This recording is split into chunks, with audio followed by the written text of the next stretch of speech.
আমি প্রথমেই বলে রাখতে চাই সিগারেট এবং ভেপিং কিন্তু আমাদের দেশে আইনত নিষিদ্ধ। তো এই রকম পরিস্থিতিতে কেননা এই দুটো মানে সমভাবে ক্ষতিকর শরীরের জন্য। আর যে মাস্কিংয়ের কথা বা ফ্লেভারের কথা এলো, তো সেই উপলক্ষে বলার যে সিগারেট বা সিগারেট ভেপিংয়ের যেটা অরিজিনাল ক্রুড একটা টেস্ট, সেটাকে মাস্ক করার জন্য বিভিন্ন রকম মিন্ট, অরেঞ্জ, বেরিজ, বিভিন্ন ফ্লেভারে এগুলো মার্কেটিং করা হয়।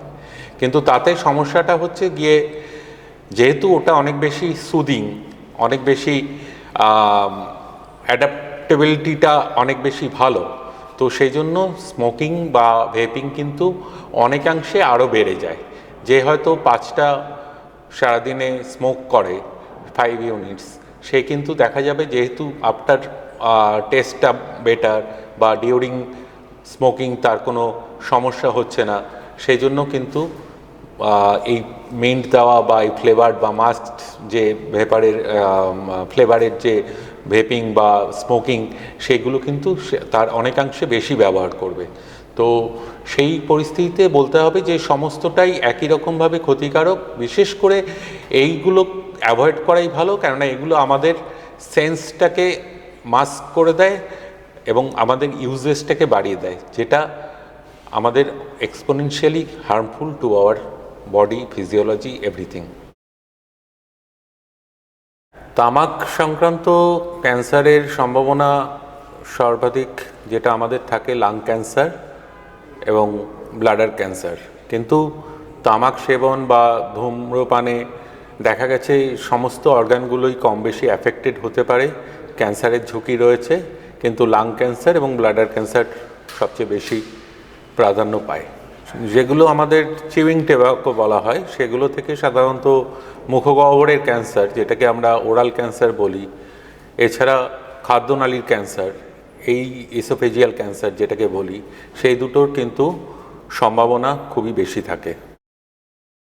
হ্যাঁ, মানে স্মোকিং বা চিউইং টোব্যাকো এগুলো যে দিন থেকে আপনি ছাড়তে পারবেন বা বর্জন করা যাবে, সেদিন থেকে সেটা আপনার পজিটিভ এফেক্ট শুরু হবে আপনার বডিতে। তো সেটা শুধু ক্যান্সারের ক্ষেত্রেই নয়, অন্যান্য হার্ট, লাংস সমস্ত ক্ষেত্রেই সেই সুফলটা পাবেন। এবং ক্যান্সার রিস্ক দেখা গেছে উইদিন 5 to 10 ইয়ার্স সিগনিফিকেন্টলি সেটা রিডিউস করে, এবং লাং ক্যান্সারের রিস্কও after 15 years it becomes almost similar to a non smoker person. So সেক্ষেত্রে আমাদের ক্যান্সারের যে রুবি জেনারেল হসপিটালে, ক্যান্সার সেন্টারে যে আমাদের সিজেশন ক্লিনিক রয়েছে, যে প্রোগ্রাম রয়েছে, তাতে যেমন কগনিটিভ থেরাপি আছে, তেমনি মেডিকেল ফার্মাকোলজিক্যাল থেরাপি আছে, সেগুলো প্রপারলি গাইড করা হয়। তো আমার মনে হয় যারা স্মোকিং করছেন তাদের এখানে ক্লিনিকে এসে একবার কাউন্সিলিং করা বা একবার কনসালটেশন করলে সেটা ভালো হয়। তাহলে কেননা যত তাড়াতাড়ি as early as possible we can quit, we can get the benefit earliest.